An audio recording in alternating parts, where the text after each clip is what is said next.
coming. I'm coming out of retirement here. All right, let's see. I don't know. Hey, the tune out. I'm gonna just have to start tuning people on because my hold times aren't working, y'all. I apologize. It's some computer thing. 856-429. Have we already talked? Are you the one that I keep saying I want to talk to you? Did I just talk to you? No. Okay. Maybe is that you, Diane? Wait, what's your number? All it is a big, folks, if you wonder what I'm looking at, half the board is my music and the other half is all the numbers. Let's see. I think John was going to call in, but let me see. John, two men were emailing me. One was saying I was playing cat and mouse. And the other one said, well, Janet was there. It was taken up. So I was like, well, no, Janet left. Let's see. Have we done a 504 number? Y'all, please be patient with me. Yeah. Hello. 504. Hey, hi. I'm Debbie. Hi, Debbie. How are you? I'm good. Well, I'm a little down. That's why I called in. And you're so happy. I was like, wow. Okay. So, Theresa, do you want me to go first and you go second? Oh, yeah, I'd already muted. Hi, Debbie. Okay. You're not Debbie Downer. You just think you're Debbie Downer. Yeah, no, Debbie. I mean, I'm not. I'm just down myself, but not a downer. Okay. Okay. Well, thank you, Debbie. Where are you calling in from? New Orleans. New Orleans. No, I love New Orleans. Oh, New Orleans, New Orleans. You can say it so many ways. But were you born there? No, I was born in Mississippi. Okay. Oh, I love saying humpback eye. I'm from the South myself, born in Louisiana. So, Suzanne, where were you born? I was born in Torrance, California. I'm a California girl. I did live in California for a while, San Fernando Valley. Oh, wow. But I came back to the South. Wow. Okay, let's do your reading. Let's just do your reading. Yeah, okay? I'm going to mute. So okay. you do your thing with vibration. Debbie, you'll have to talk to her for a few minutes. She asks you, stuff I didn't know if I was supposed and then she can to ask. Yeah. Okay. Yeah. Yeah, whatever she says, and then whatever I say. But, everybody does readings differently, and it depends on the person you hook up with as to the reader. But, okay, I'm going to mute. Okay. So, Debbie, tell me the weather in your area today. It's actually really, really pretty, dry. Well, it was raining earlier, and it started out a good day, but then I ran into a little family trouble, and so I decided to go for a ride, and I was listening, and I saw both sound so happy, so I said, let me call in. Okay. So, say you have some family trouble, and I think the trouble in the situation is that there's not a clear definition between who's the person who should lead, who's the person who should support, and who's the person who should make financial decisions. So, and I find that you are working hard, taking care of family, going to school, and trying to further everybody's agenda. And you can't sustain that in a way that's real functional. And so you found yourself to become sort of irrational and to lash out and to want to make sense of your own pain. And the pain is not really, the pain is a lot of hurt feelings about not feeling appreciated and understood for what it takes. But they're never gonna understand it because they're not doing it. Well, so it's your job. Can I tell you who it is? Yeah. It's my mom, and I took her in at the start of this, and because she got kicked out of her place, and she puts like food down the drain and clogs it, and I'm spending all my time righting her wrongs, and it's exhausting. Okay. And I've asked her not to, and she just did it again. And you're just like, please just work with me a little bit, But she won't, and she's not gonna. Okay, so I'm going to tell you something that's going to sound really difficult, but I think that you really need to take and work really hard to find someplace else for your mother to live. And nobody is going to support you in this process because... Yeah. So, first of all, ever since you were a really small child, you've had to be the mother, and she's the child. And so she's never, gone to school and learned how to be financially responsible. She does have some sort of issue with literacy. I don't know if it's mathematical or it's writing or reading, but she does have some issue with literacy, and I think that would be a very strong point for you to be able to figure out some sort of a situation for her. But the problem is that she doesn't learn. She has a problem with her intelligence, and she has a learning disability, and now she just thinks that you should take care of all of her problems.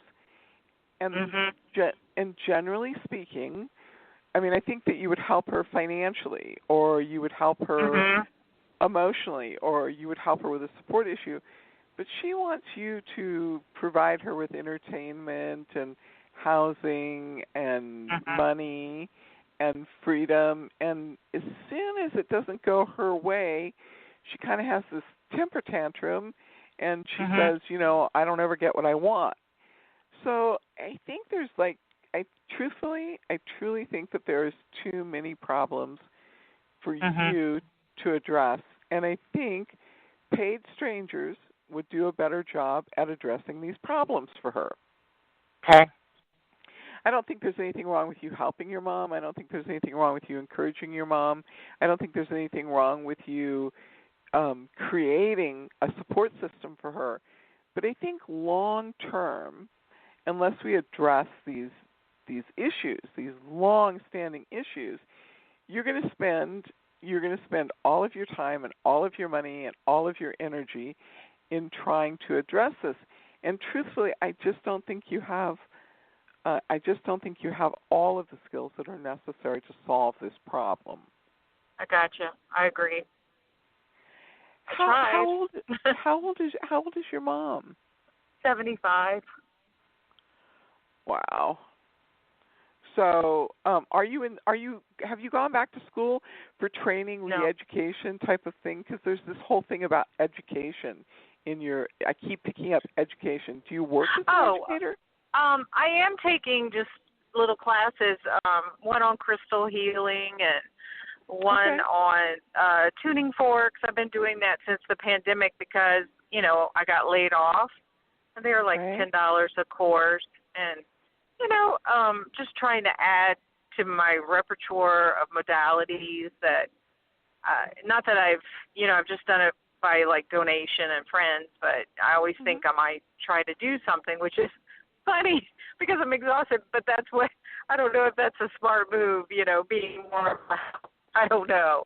I work in sales, and I like my job. It's a little difficult, and I'm hoping it's still there, but who knows, You do have an opportunity to make a move, accept a better job. That'd be awesome. And so I want you to sit down and really work on your resume. I mean, really work on it. And then plug into LinkedIn and push as hard as you can to get those things moving. The interest that you have in taking the classes is kind of like helping you to create balance. I don't really know what to do about your relationship with your mom because I don't think you really have. I just don't think that you really ever have come up with any sort of a solution. It seems like she manages to be stable for maybe 6 to 8 months, and then she's right back with you. Yeah, well, this has been about 2 years, but I mean, I would spend a lot of time with her, but I forgot, how, hard it could be. Okay. She's not awful, but, just some of these, things about drains and, just everyday living she doesn't get. And that's just exhausting, especially since you said, like, it's true, I don't have any support. My sister kind of divorced her, and she took care of her and then gave up, So, yeah, you're right about that. I do need some paid help. I'd have to have a better job because I don't make that much money, but yeah. Okay.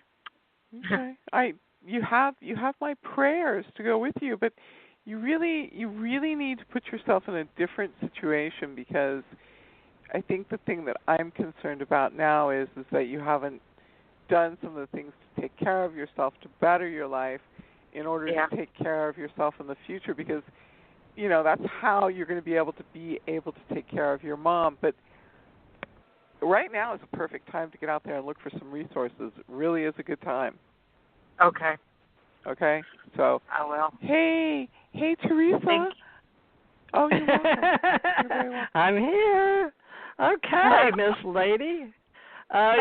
Your mom is a big part of your life, but I know you don't want to get her help. But that's what we do here on this planet. We all need help sooner or later, and I'm close to her age. I'm 68. But I'm in. Even though I broke my neck and back and been in the government and jumped out of airplanes and off of cliffs and been in big trucks, and I get around pretty good. But I know I'm going to be there where somebody's going to have to take care of me, and my children said they'll never put me in a nursing home. But at the same time, that's what my mother said about her mother, but they did, because that's the only place that could really give her the kind of support she needed, because sometimes seniors need a lot more assistance than we even understand. And so your mother, being a senior, 75, I can pull the cards for you, but I know that in New Orleans, especially during this COVID-19, they're going to be helping the elders especially, and so you need to get her with a assisted living place there, and the government will provide that, or they'll take her Social Security check direct. So you just need to know that. But whatever she gets, they understand your situation. So you need to go ahead and put in all the paperwork for her. And I'm sure that if you'll go ahead and contact them, they'll talk directly to her. So she's got at least Medicaid, right? She has. I think so. She's told them not to put all that extra stuff on. That might be Medicare. But anyway, whatever it is, it's time. And, I would sit down with her and explain the situation during this time when we're all keeping distance. We don't know how long this is going to last, a year or two, and how much you love her. But explain it to her. It's the advantage for her at her senior care that you're advised to get her some health and wellness, because there's exercises she can be doing, but you don't have time to get her to be doing those, elder care. So she needs to go towards health services, in-home services, senior housing, and there's a senior directory. You can look it up. Just look up senior directory, okay? Senior directory. And they'll help you with looking at what you should be doing. And that's very supportive of you to go ahead and assist her, let her make her own choices. You're not paying all her bills. You don't have her finances yet, right? She's giving me half the rent. She's not going to go easy. I'm just telling you right now. She's not. Well, start planning it. Let me see what the universe says. Do you mind, or do you want me to just do a universal reading for you? Or do you want to address this? What? I don't know. You could. Okay. I know what I'm going to do. You could just do me, I guess. Or do you? Okay. All right, because you know what you need to do with her, even though she's giving you half. But I do. She does. Just start planning towards that. That's a good thing to do for her. It's to help her, because I don't want people really helping me, and I'm sure she really doesn't at some level. We all want to, we're all independents. We come along, we die alone, what we do in between. But I get it. But I'm so thankful for having a family. But I want them to have their families, and that's what my grandmother told me. She wouldn't let me take care of her. I was going in the military to Hawaii. Oh, you're kidding me. Okay. She doesn't believe it. She's the complete opposite of your grandmother. Well, this is amazing. The universe is on repeat. I don't understand.